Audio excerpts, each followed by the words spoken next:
नमस्कार। परमाणु संरचना के लेक्चर 8 में आप सभी का हार्दिक स्वागत है। आज का जो हमारा विषय है वो क्वांटम अंक है। लेक्चर 7 में भी हमने क्वांटम अंक पढ़ा था, तो उसी को हम कंटिन्यू करेंगे आज के हमारे लेक्चर में। लेक्चर 7 में हमने ये पढ़ा था कि क्वांटम अंक क्या होते हैं, इनका उपयोग क्या है।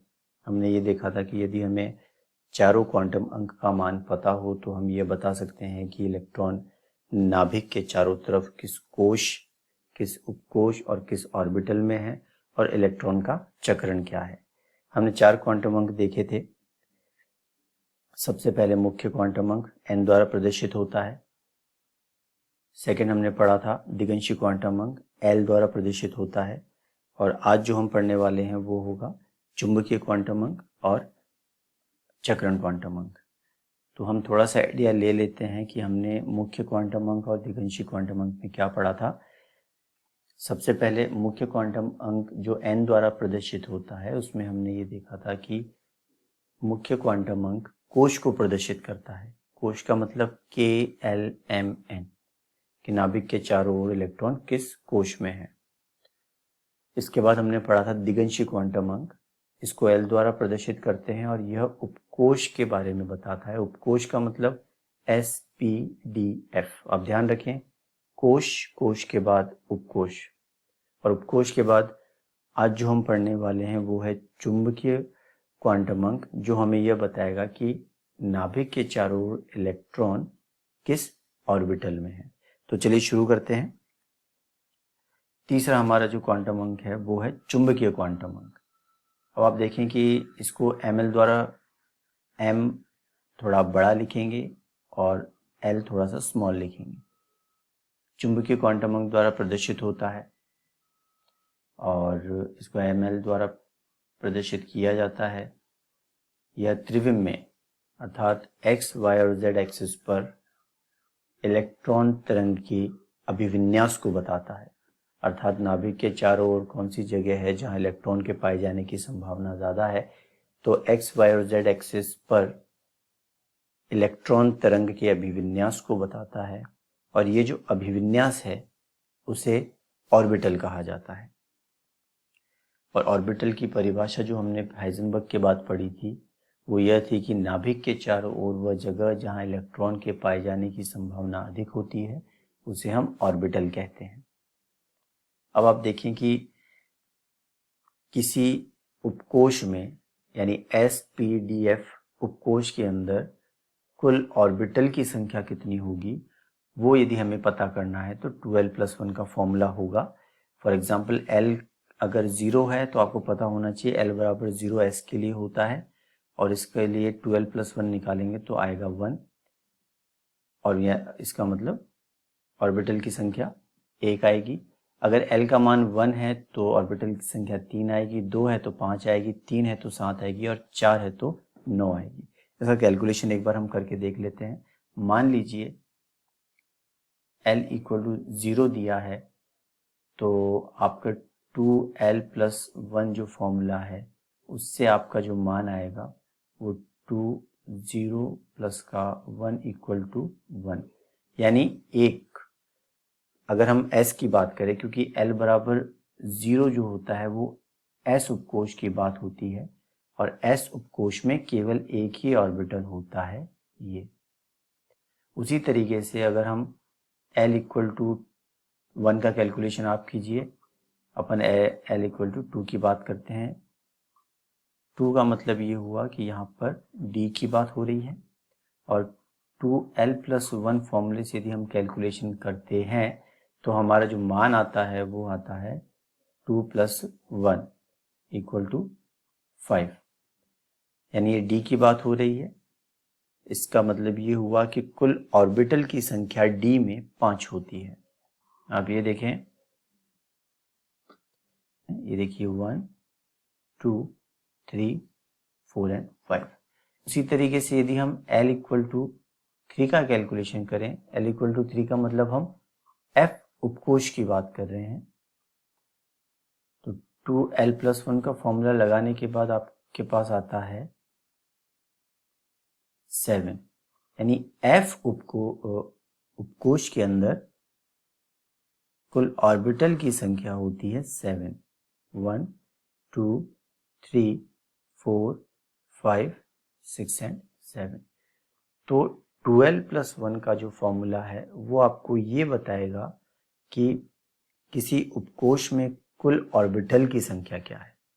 अब देखिए, पर्टिकुलर ऑर्बिटल के लिए दिगंशीय चुंबकीय क्वांटम अंक का मान जो होगा वो अलग होगा। उसे हम कैसे कैलकुलेट करेंगे? अब आप ये देखें कि दिगंशीय क्वांटम अंक का मान -L से शुरू होकर के 0 तक जाएगा और 0 से +L तक जाएगा। अब कैसे हम समझते हैं? मान लीजिए कि आपको L = जब 0 दिया था तो आपको पता था कि ये S की बात हो रही है, और जब आपने 12 + 1 का फॉर्मूला लगाया तो आपको वैल्यू आई 1, यानी S उपकोश के अंदर एक ऑर्बिटल होता है।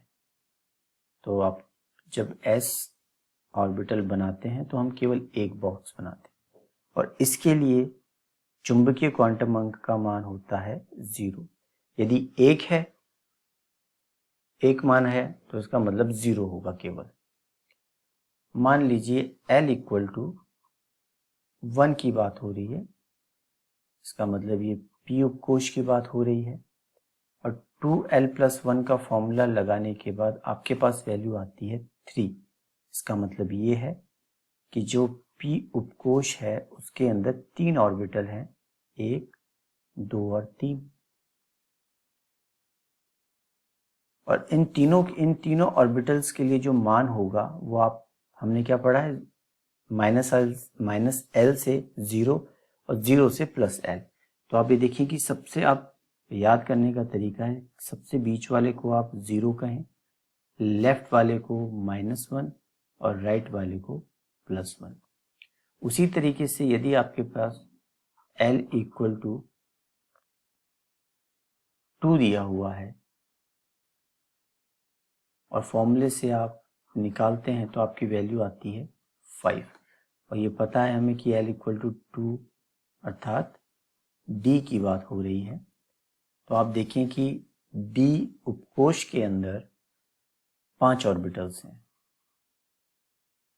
कुल ऑर्बिटल की संख्या 5 है, और प्रत्येक ऑर्बिटल की जो वैल्यू होगी, जो उसके लिए चुंबकीय क्वांटम अंक का मान होगा, वो हम कैसे निकालेंगे?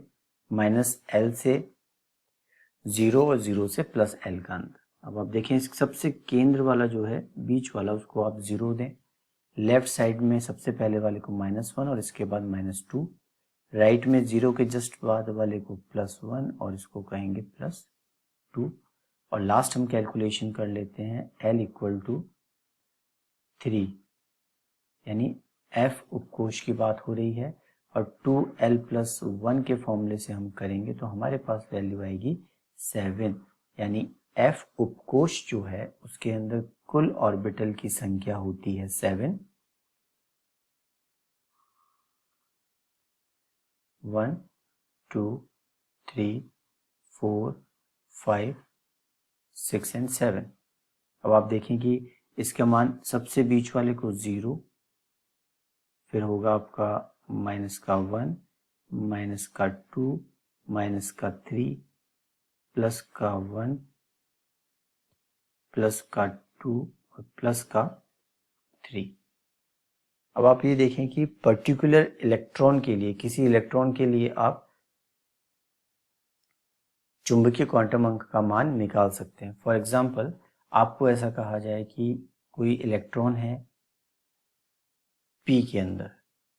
अगर इस इलेक्ट्रॉन की बात की जाए तो आपके चुंबकीय क्वांटम अंक की जो वैल्यू होगी वो होगी -1। यदि आपको किसी D के इस इलेक्ट्रॉन के लिए पूछा जाए तो आपको पता होगा कि इसके लिए वैल्यू होगी +2, और यदि F में इस इलेक्ट्रॉन के लिए पूछा जाए तो आप निकाल सकेंगे कि वैल्यू कितनी है? +3। तो आप किसी भी इलेक्ट्रॉन के लिए चुंबकीय क्वांटम अंक का मान निकाल सकते हैं। कि आपको कहा जाए बोरोन के जो 72 कोश का जो सिंगल इलेक्ट्रॉन है उसके लिए आप क्वांटम अंक निकालिए, चुंबकीय क्वांटम अंक क्या होगा। तो आप ये ध्यान रखें कि क्वांटम अंक के लिए आपको सबसे पहले इलेक्ट्रॉनिक विन्यास आना चाहिए। बोरोन है, बोरोन का परमाणु क्रमांक कितना होता है 5, तो इलेक्ट्रॉनिक विन्यास क्या होगा 1s2 2s2 और 2p1। अब देखिए 2p1 p उपकोश में 3 ऑर्बिटल होते हैं 1 2 एंड 3।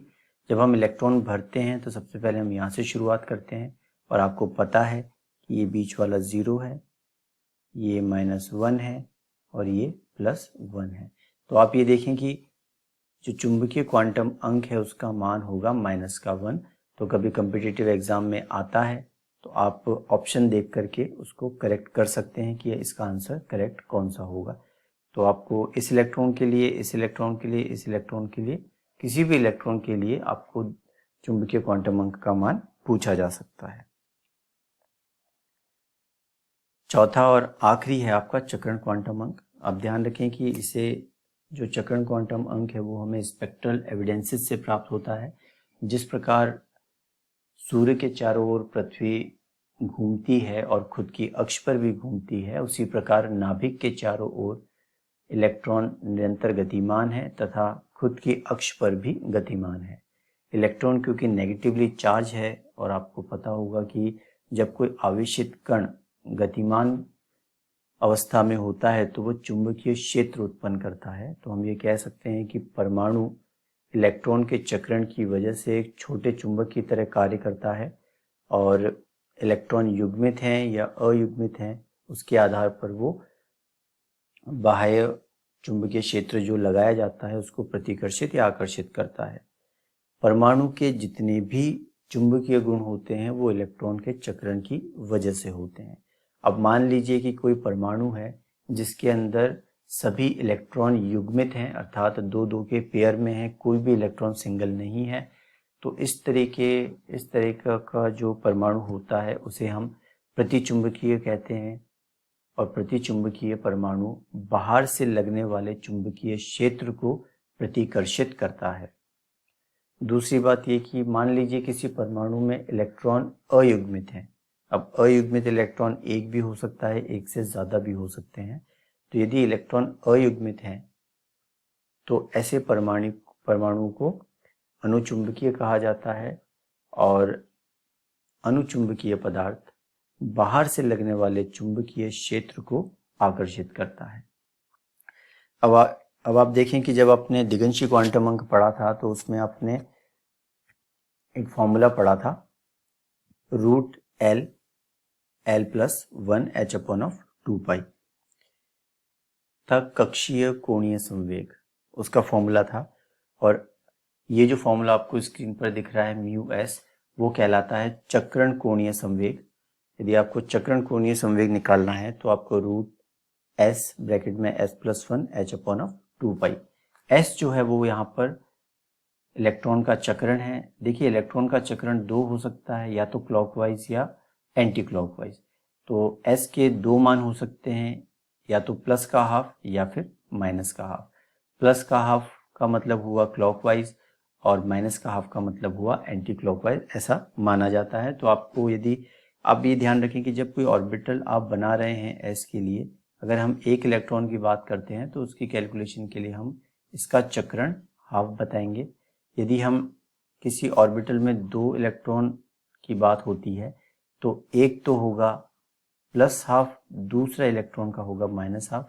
दोनों एक दूसरे को कैंसिल करेंगे तो इनके लिए s की वैल्यू 0 होगी। तो आप ध्यान रखें कि सिंगल इलेक्ट्रॉन है, युग्मित है, अयुग्मित है। तो हम कह सकते हैं कि किसी ऑर्बिटल में यदि युग्मित इलेक्ट्रॉन है तो उनके लिए s का मान 0 होगा और यदि अयुग्मित है तो उसके लिए हाफ होगा, प्लस हाफ या माइनस हाफ हम कर सकते हैं। इसके बाद एक बहुत इंपॉर्टेंट आता है आपका ये टॉपिक मैग्नेटिक मोमेंट, चुंबकीय आघूर्ण। एक क्वेश्चन तो ये बनता है कि ये जो μb लिखा हुआ है ये क्या है, इसे कहा जाता है बोर मैग्नेटोन, जो कि मैग्नेटिक मोमेंट अर्थात चुंबकीय आघूर्ण की इकाई है।